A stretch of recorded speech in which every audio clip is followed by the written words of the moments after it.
ನಮಸ್ತೆ, ನಾನು ವನಿತಾ ನಾಡಿಗ್ ಕಿಚನ್ಸ್ಗೆ ಸ್ವಾಗತ.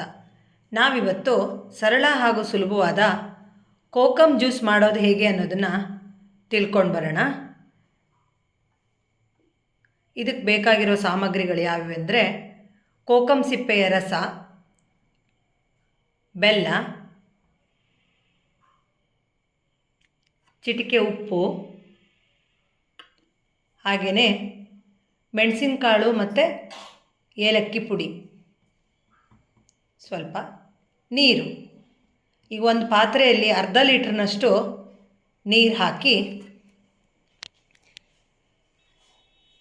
ಇದಕ್ಕೆ ಒಂದು ಚಿಟಿಕೆ ಉಪ್ಪು ಹಾಕಬೇಕು. ನಂತರ ಸಿಹಿ ಆಗೋಷ್ಟು ಬೆಲ್ಲ ಹಾಕಿ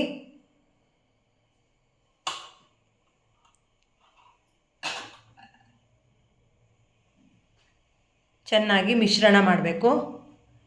ಈ ಮಿಶ್ರಣ ಆದಮೇಲೆ ಇದಕ್ಕೆ ಕೋಕಮ್ ಸಿಪ್ಪೆಯ ರಸವನ್ನು ಬೆರೆಸಿ ಕೊನೆಯಲ್ಲಿ ಏಲಕ್ಕಿ ಹಾಗೂ ಮೆಣಸಿನಕಾಳು ಪುಡಿ ಸೇರಿಸಿದರೆ ಕೋಕಮ್ ಜ್ಯೂಸ್ ಕುಡಿಲಿಕ್ಕೆ ರೆಡಿಯಾಗತ್ತೆ.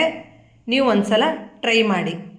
ಹಾಗೆಯೇ ನನ್ನ ಚಾನಲನ್ನು ಲೈಕ್ ಮಾಡಿ, ಶೇರ್ ಮಾಡಿ, ಸಬ್ಸ್ಕ್ರೈಬ್ ಮಾಡಿ. Thank you.